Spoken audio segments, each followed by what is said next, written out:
I'm Duncan McLeod, and this is TCS, the TechCentral Show, brought to you by TechCentral. Check out techcentral.co.za for all the latest South African and world tech news. Now, Yugen, it's pronounced Yugen, or is it Yugen? Yugen. Yugen. Well done.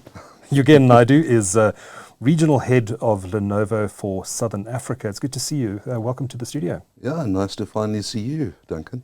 Pleasure. Thanks for coming through. And I'm looking forward to this discussion because there's a lot of interesting stuff happening in the PC market. Despite the fact that it's a mature industry, there's quite a lot of innovation happening, and there's been quite a lot of development in recent years. But let's maybe just talk about what's happened since 2020, since COVID hit back in March of 2020. There was a bit of a boom in the PC industry. In fact, I think across the tech industry, and that led to a shortage of components and huge demand as people started to work from home rather than the office. And I think we're probably living in a bit of a COVID hangover period now, looking at some of the figures coming out of some of the big PC manufacturing companies. Maybe just take me through Lenovo's performance in the local market over the last 3 years or so. Did you see a boom in sales in 2000, and are you seeing a bit of a curtailment now that COVID is over? Yeah, I think that's a great question, Duncan. And COVID was a very different period for all ICT brands. Mm-hmm.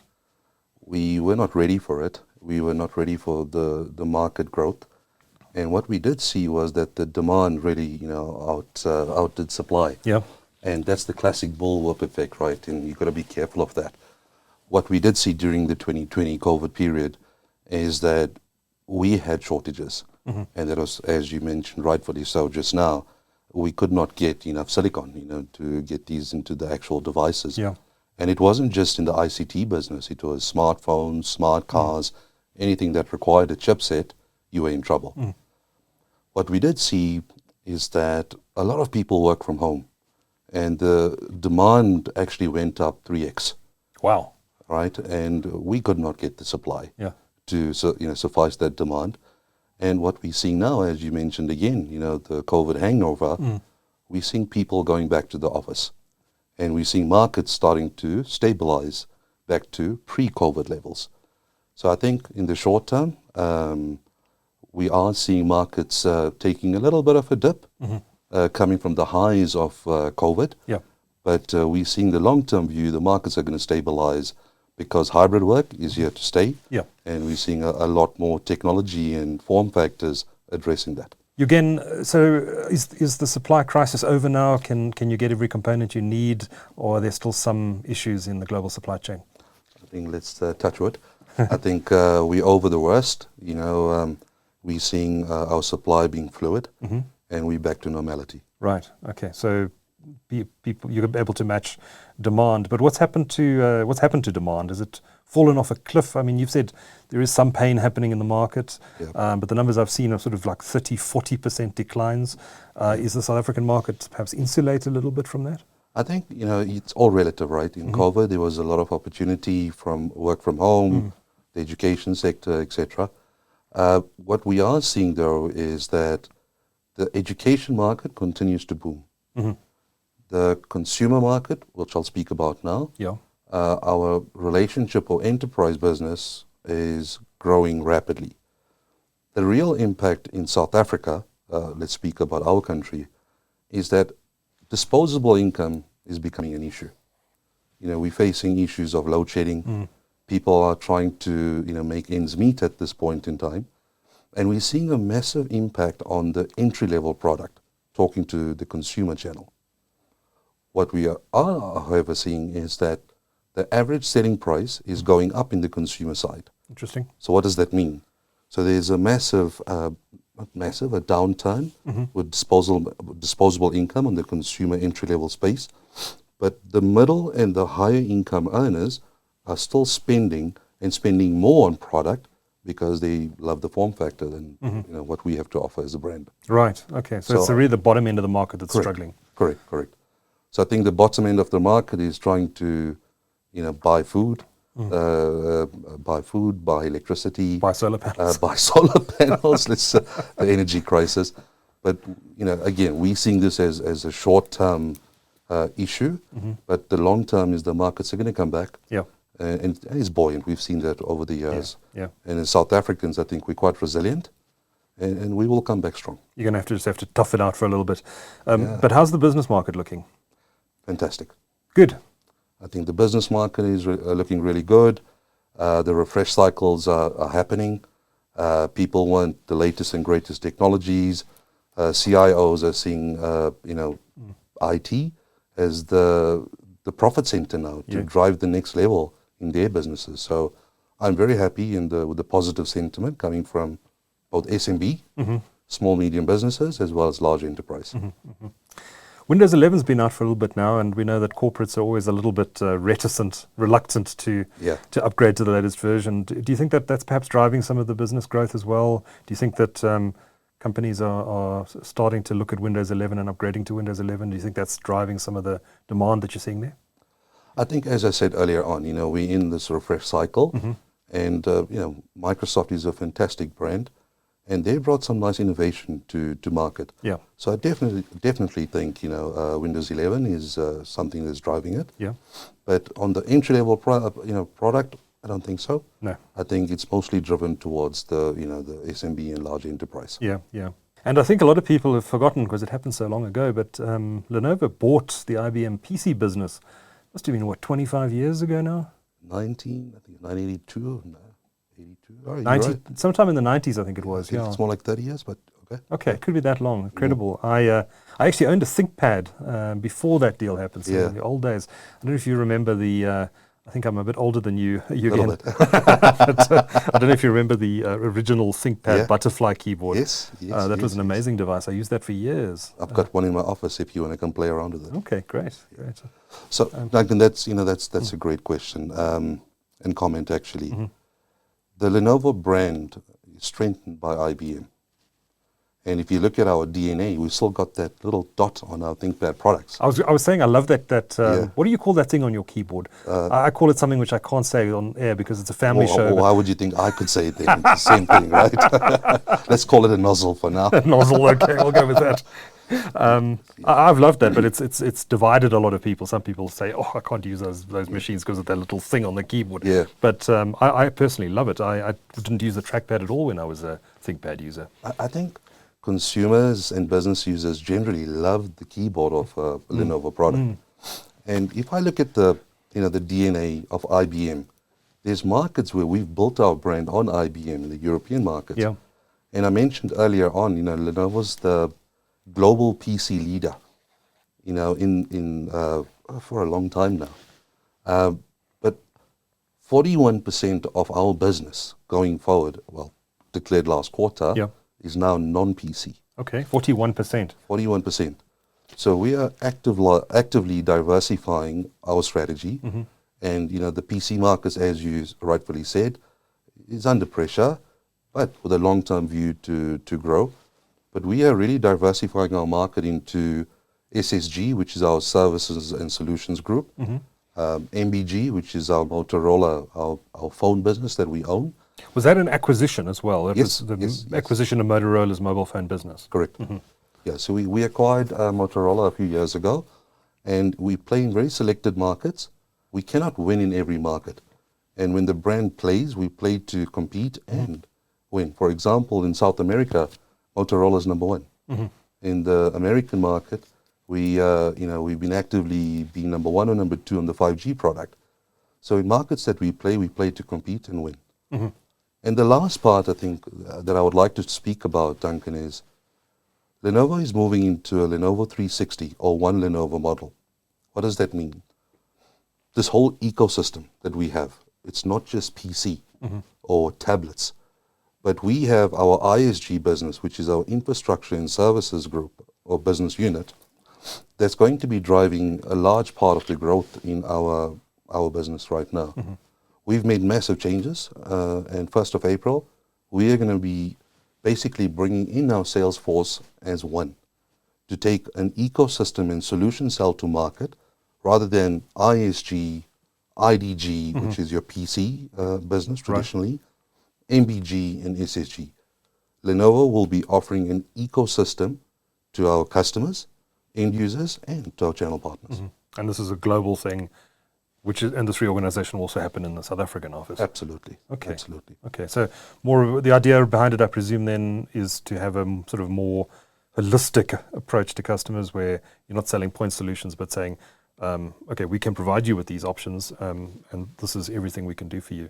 So trying to become more value adding to your clients? I think it's underpinned by our 3-year strategy. Mm-hmm. Okay, what is the 3-year strategy? Lenovo believes in driving, so the first S is smarter IoT. Mm-hmm. So that's our client, call it the box. How do we make devices smarter in everything that we do? The second part of the 3-year strategy is smarter infrastructure. Mm-hmm. So that encompasses how do we go from pocket to cloud, or client to edge to cloud to networking, encompassed by intelligence. We all know about artificial intelligence. That's the buzzword now, right? Or the buzz strategy. And the last part of the strategy is how do we make sure that we're achieving the right verticals with the right solutions that I just spoke about, client, from pocket to cloud. And this is, mining, education, retail, etc. So the entire sales strategy on bringing the company together is driven by our 3-year strategy, by our chairman, Mr. YY, is how do we now be more meaningful to our customers and more meaningful to our channel organization, which are our partners. And I'm not sure if you know, but Lenovo is one of the only companies to be a 100% channel organization. So, everything we do, zero. Everything we do is through our channel partners. It's interesting that you work exclusively through partners, because various companies in the space have taken different approaches to doing that. So some companies are almost entirely direct to end users. You guys work entirely through the channel. What's the strategic thinking behind only working through partners? I think, it's in our DNA. We win together, we lose together. We don't want to compete with our partners. There's a massive value proposition with our distributors and our tier 2 partners. They open up doors for us, and we want to join them on that venture, not work against them in that venture. Who are your principal distributors here in South Africa? In South Africa, we've got quite a few. We've got part of the Alviva group. We've got Tarsus, Axis, Pinnacle. Okay. And the Mustang group, we've got Mustang and Rectron. And we've also got Drive Control as our distribution partner. Great. Well, you mentioned mobile, so let's maybe go there. Okay. I remember that Motorola smartphones, which had been absent from the South African market for a long period of time, were relaunched here. Must have been 5 or 6 years ago now, to great fanfare, and then they disappeared from the market again. What's the current state of play in terms of Motorola smartphones in the South African market? Are there any plans to reintroduce them here at some point? Yeah, I don't want to tease your appetite right now, or your thought pattern, but yes, we were here 5 years ago. Yeah. And we made a decision that we need to make sure that we have the right strategy in emerging markets. Okay. Motorola is an iconic brand. I mean, every person I know wants a Razr. It's such an iconic brand, and we're on our 3rd edition right now. Are there plans to bring Motorola back to South Africa? I'll just leave that at where it is for now. But we are seeing... You're saying watch the space. Something may be coming. I'll say, let's stay close and keep your ear to the ground. I think, with the current rate of exchange in this country does impact, our business model. And we want to make sure we have the right strategy before we make any decisions. But what I can tell you is that Lenovo's launched a new phone called a ThinkPhone. ThinkPhone, okay. Yes. Tell me about that. Yeah, so the ThinkPhone is your ThinkPad in a ThinkPhone. Does it have a red button? It actually does. Oh, it does, okay. It does. So there's a little red button on the side. Right. It's a fantastic design. It's got the latest camera features. It's packed and loaded with all the security in a ThinkPad, in a ThinkPhone. So it's got the OLED screen, excellent refresh rate. It comes in the 5G, obviously, capability. I've actually got one in my bag, and maybe after the interview I'll show it to you. Absolutely, and I think we'll throw a few pictures of the ThinkPhone up on the screen. for everyone Excellent. to see what they look like. But it sounds interesting. So really borrowing the design elements of the ThinkPad. I think because, it's such an iconic brand, the ThinkPad. When I say from pocket to cloud, I think Lenovo means it. So if you look at all the business users, they want this brand. They want the ecosystem. They want a ThinkPad in a ThinkPhone. And I'm happy to say that phone will be coming to South Africa. Ah, there we go. Yep. Okay. So it's powered by Motorola. That doesn't have the Motorola. Oh, powered by Motorola. Powered by Motorola, but it is the DNA of the ThinkPhone. Okay. ThinkPad, sorry. So with the Motorola team involved in Absolutely. developing it. Okay. Design and development. Okay. So there we go. So Lenovo is getting into the smartphone business in South Africa. You heard it here first. The ThinkPad, it's still a pretty iconic name. How important is the ThinkPad lineup still to your PC business? It's imperative. Yeah, it's a great brand. We've just launched a 30-year anniversary product on the ThinkPad. And, we brought in a few units. We only could get our hands on, I think it's 24 units into the country. And we had corporates lining up, just wanting the product, no matter what the price is. So is this the X1 Carbon, or is it yes, X1 Carbon? It's special edition of the X1 Carbon. So if you're interested, I think there's 2 or 3 units left, but you'll pay a premium for it. I'm sure. Look forward to checking that out, though. I've always been a big fan of the ThinkPad lineup. Maybe take us through. CES has just finished, the Consumer Electronics Show in Las Vegas. Yeah. What did Lenovo announce there? Yeah, I think Lenovo is always, one of the reasons I joined this great company was because Lenovo is driven by innovation. And, we took multiple awards at the event, but there's 2 that stood out to me personally. The first one is the Yugen Naidoo.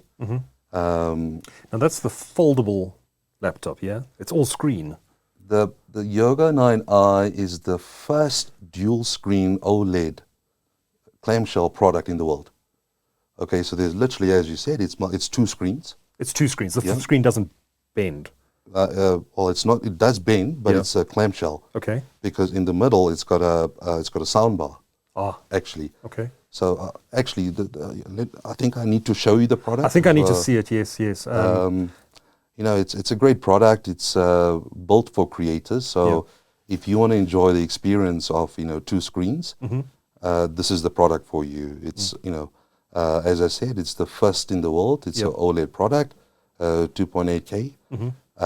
It goes into different modes. From a tent mode, you can watch Netflix on one screen whilst doing your actual work on Excel and emails on the other screen. It has a Bluetooth keyboard, so if you want to have that waterfall experience, you just connect your keyboard onto the stand, and there you go.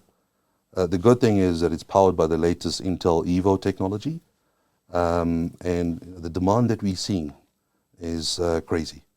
Even in this market? Not for now, because we're still trying to get it for Southern Africa or South Africa. But the demand in the American market, it was launched in the US at CES, and the go-live date, from my understanding, is June 2023. Okay. So there's lots of interest, and I think it's a product that you will see on many desks of consumers. Yeah. No, I look forward to seeing that product. It's the second product, Duncan, sorry for, I'm quite excited about this lineup, is the Thinkbook Twist. Twist, yeah? Yeah. So there has been a product in the past that, called Twist. But the difference with this product is, we speak about our unique issues in our country with load shedding. And this product, if you go onto the e-paper, the e-ink, or the typewriter mode, you can get up to 21 hours battery life. Wow. Yeah, so people like me only stop working when your battery dies. It's a problem. Got a long day. Yeah, but again, it's a twist product. Yeah. So you have an OLED screen on one side, and you twist it around, and you've got a e-reader. Like this, rather than like this. Correct. You've got an e-reader, and you've got a e-ink. So you can take down notes like what you're doing now. Right. and that can convert into, a text, and you can send the email off immediately. Okay. And the last function is it's got a tablet mode. So it doesn't just twist, but it goes flat as well. So you have a 8-inch tablet mode, you've got a proper clamshell mode, you've got an e-reader mode, and you've got a e-ink mode. So I'm quite excited about that product as well. It's interesting to hear about all this innovation that's happening in the PC market, because I think a lot of people just assume that the PC market stopped innovating so many years ago, and when companies buy machines now, they say, okay, we'll have the Core i7 from Intel, we'll have 16 gigs of RAM, and we'll check off this box and write who's the cheapest, we'll go with that. Yeah. But there is actually some pretty cool innovation happening in the PC market. How important is that innovation to growing market share and being seen to, growing market share? I mean, I guess that's your primary objective in the PC market, is to build out your market share. How does bringing out products like this help you do that? Listen, we are a $70 billion company globally. And I said earlier on, the reason I joined this great company was because of the foresight and the innovation that Lenovo is bringing to market. Yeah. Now, what excites me the most about it is that we've actually put a stake in the ground that we are going to be hiring 12,000 R&D specialists over the next 3 years. We have already hired 5,000 of the 12 in the 3-year journey. So Lenovo's taking innovation seriously. We speak about AI, we speak about new form factors. In order to be the market leader, you can't stop innovating. This is what consumers are demanding. This is what the new generation wants. They just don't want a clamshell with a nice looking screen and, a good webcam. No, they want more, and this is what the brand does. Yeah. We listen to our consumers, and we listen to our partners, and, we keep innovating. That's good to hear. Now, we touched on the Rand, 18 Rand 65 as we're recording this. It's at its worst level since the start of COVID in 2020. What is the impact of a weakening Rand on demand for PCs in the local market? I think, are you sure it's 1865? 1865. My goodness. So the impact of the Rand fluctuation or devaluation impacts the price point to market. Okay, obviously it's a direct flow through. We as a brand, we try and impact as much and absorb as much as we can with our channel partners. But the higher the Rand goes, it does impact the ASP will rise. Again, I stated we try and absorb as the best that we can, but there is a direct impact to the consumer. And so you can see a correlation between currency fluctuations or the weakening of the currency and the amount of product that vendors like Lenovo are able to sell into the market. Yeah, I think absolutely. We've, as I said earlier on, South Africa is very resilient. Yeah. We've been through 21 to the dollar. And I've seen other territories that had a 33% devaluation in their currency in 24 hours. Ours is not as bad as that for now. For now. And I hope we can turn that around quickly with all the changes that's happened at our government and local level. But as it stands, we will continue to bring the best product with the most affordable pricing to market, even though the rate of exchange is going in a different direction. Yugen, before I let you go, you've got two other business areas which you have touched on already, but I'll perhaps spend just a minute talking about them. One of them is smart devices, your smart devices business. What does that entail or encompass specifically, and do you sell those products into the local market? Yeah, we've recently, can't call it recent anymore, we've got an SMO division, which is your smart collaboration product. And we're seeing that a lot of businesses require, video conferencing post-COVID, better speakers and better collaboration product.